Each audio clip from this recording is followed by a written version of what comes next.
समागम देते हैं, वो साधु समागम को बिल्कुल बिल्कुल कामना से युक्त होकर के खो देता है। ये छोटी छोटी पर्चियां, छोटी छोटी कामनाएं, ये प्रारब्ध के अनुसार हैं। सुनो भरत भावी प्रबल, वशिष्ठ जी कह रहे, जिनको भगवान वशिष्ठ कहा जाता है, जो भगवान श्री राम के कुल गुरु पद पर विराजमान है, भगवान श्री राम को उपदेश कर रहे, वो भरत जी से कह रहे, सुनो भरत भावी प्रबल, बिलख कहो मुनिनाथ, हानि लाभ जीवन मरण जस अपजस विधियात। ये विधान पहले से हो चुका है। संतों के पास क्यों जाया जाता? विधान को मिटाने के लिए, पलट देने के लिए। तुम्हारे भाग्य में नहीं लिखा भगवत प्राप्ति, खूब अखंड भजन करोगे, ये नहीं लिखा है भाग्य में, ये कृपा से है। जब कृपा से साधु समागम मिला तो भव समुद्र से मुक्त होने का अवसर। जैसे आपके संतान नहीं हो रही, मत चिंता करो, आपका अंतिम संस्कार और पिंडदान जो पुत्र नहीं कर सकता, वो गोपाल जी कर देंगे। गोपाल को अपना पुत्र मान लो और प्यार करने लगो, वो सब संभाल लेंगे। आपको लगता है कोई सेवा करने वाला तो हो? संसार का पुत्र कोई बिरला भगवत मार्ग में चलने वाला होगा जो माता पिता की सेवा प्राणपन से भगवत भाव से करता हो। नहीं, पढ़े लिखे देश विदेश बहुलिए घूम रहे हैं और माता पिता घर में वो अंदर से मोह में आसक्त जल रहे हैं और शरीर कार्य करने लायक नहीं रह गया। देखो ना, आप देखो, अगर गोपाल जी का तो जब वयोवृद्ध हुए श्रीधर बाबा, हम इसलिए उदाहरण देते कि देखो भगवान के दासत्व की महिमा। उन्होंने किसी को मंत्र नहीं दिया, किसी को शिष्य नहीं बनाया, कभी जीवन में परिचय नहीं बनाया। ऐसे महापुरुष इतना बस एक गमछा टाइप लपेट लेते, पूरा ऐसे एक झोली टांग ली, एक छड़ी, बस कोई कह ही नहीं सकता था महात्मा बाहर के भाव से। नहीं, एकदम दैन्य किंचन। जब वृद्धावस्था आई, उठने लायक नहीं रह गए, तो जानते हो दसियों साधु होड़ लगती थी कि आज हम शौच धोएंगे। नहीं नहीं, तुमने कल धोया था। ऐसे जैसे बालक को माँ शौच कराती, ऐसे बाबा को शौच। कितनी सेवा, कौन करवा रहा है? हरि। ये गोपाल जी जिनको अपना मान लिए और अपने को गोपाल जी के चरणों में समर्पित कर दिए, अब उनके पितर क्या 21 पीढ़ियां तर जाएंगी। तो जैसे किसी के मन में हो कि पुत्र, शास्त्रों में आया है, पुत्र नहीं होगा तो पुत्र नाम के नरक में। पुत्र का तात्पर्य संतान से होता है, कोई संतान होनी चाहिए, ऐसा गृहस्थ धर्म में शास्त्रों ने वर्णन किया है। एकादश स्कंद में भगवान ने कहा है, जो मेरी भक्ति से युक्त हो जाता है वो सब ऋणों से मुक्त हो जाता है।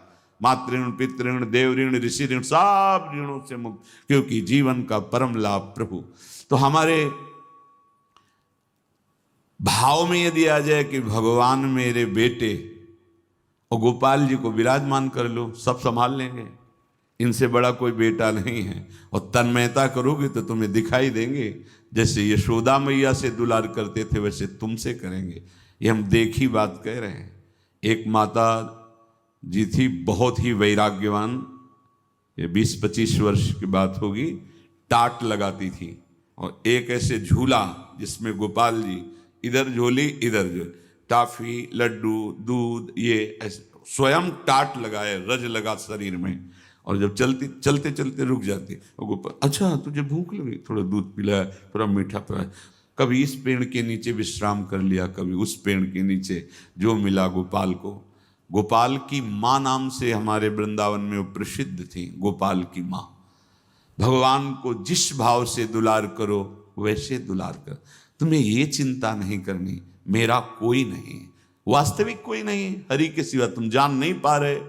हरि बीनु अपनों को संसार, माया लोभ मोह है चाड़े चाड़े दबाए। ये तुम्हारे ऊपर चढ़े बैठे, तुम्हें दिखाई नहीं दे रहा। ये जो तुम्हें बहुत प्रियता नजर आ रही ना, कि तुम्हें बहुत प्यार करते हैं, भ्रम भ्रम।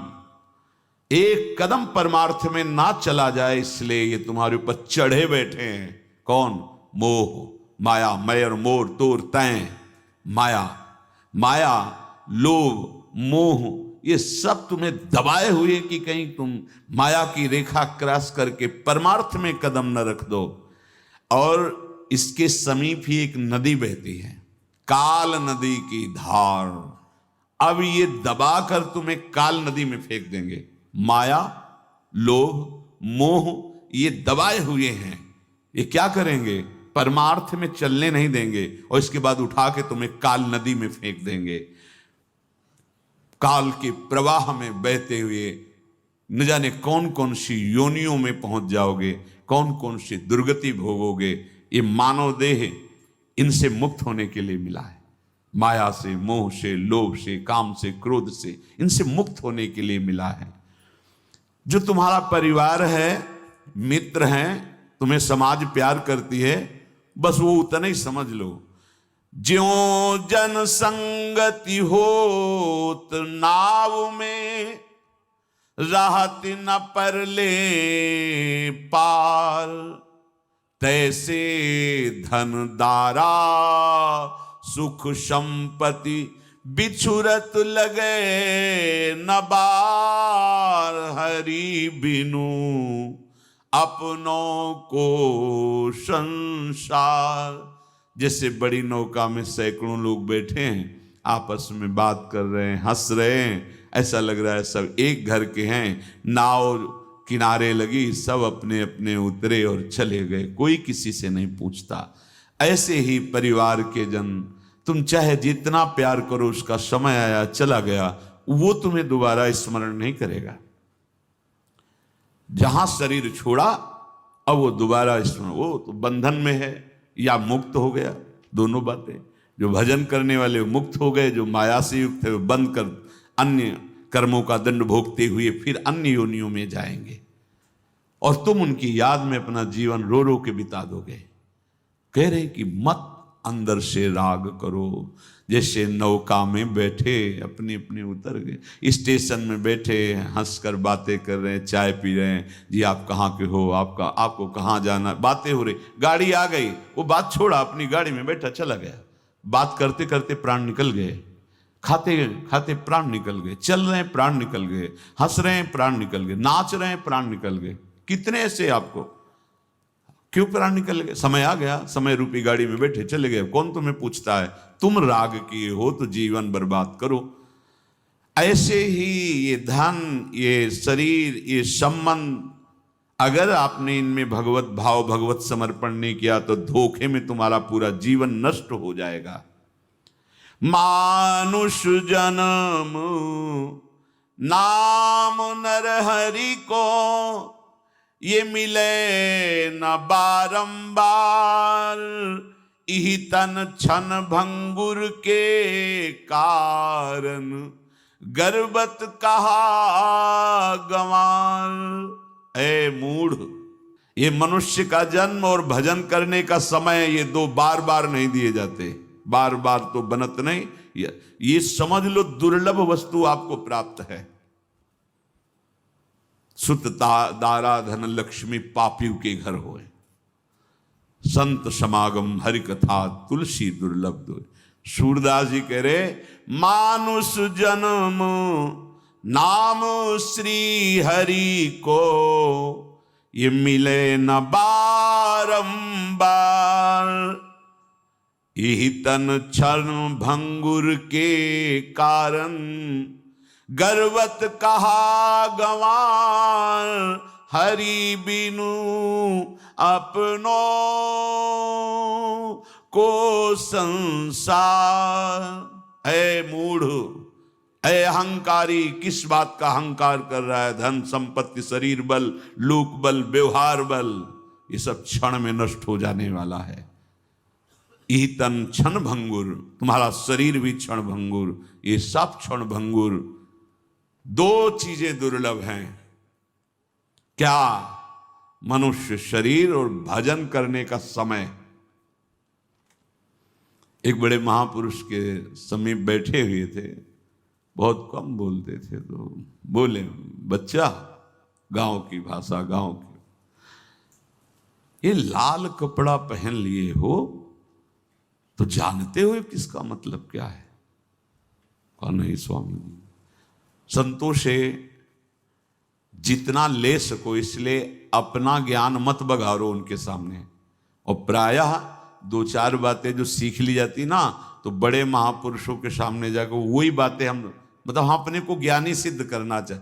अरे तुम्हें जितना आता है वो तो आता है, उनसे लो जहां आए हो लेने। चुप रहो। जानते भी हो तो तुम अपनी बुद्धि के विषय को जानते हो, और वो बुद्धि से जो अतीत तत्व है उसके ज्ञाता है, तो उनकी बात सुनो। पर प्राय देहाभिमानी जीव ऐसा नहीं, वो आके अपनी बात, हाँ शांत रहो, समझ रहे तुम बहुत जानकार हो, पर जितना जानकार हो अपने आचरण में उतार पाए, अब मुंह बगाड़ देंगे। जितना जानते हो उतना जीवन में उतार पाए नहीं, तो फिर ज्ञान किस बात का। तो महापुरुषों के सामने चाहे जितना ज्ञान हो।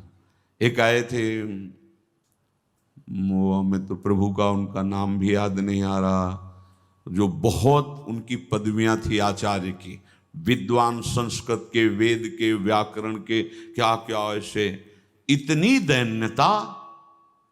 तब लगा कि जो शास्त्र में लिखा है विद्या विनयम ददाति, वो साक्षात उनमें देखने को मिला। आंखों में आंसू, साष्टांग दंडवत करके ऐसे दैन्य, ऐसा लग रहा था कि ये क्या कुछ जान। और जब डिग्रियां उनकी दिखाई तो बड़े बड़े शंकराचार्य उनके पढ़ाए हुए, उनके शिष्य, भगवान के जो मठ हैं आदि गुरु भगवान शंकराचार्य, उनके पढ़ाए हुए कई ऐसे, और उनकी छवियां दिखाई जो उनका पूजन कर रहे, वो ऐसे। तब लगा कि हाँ, विद्या का जो स्वरूप है वो अहम रहित होकर दैन्य प्रदान, विनय प्रदान करने वाला।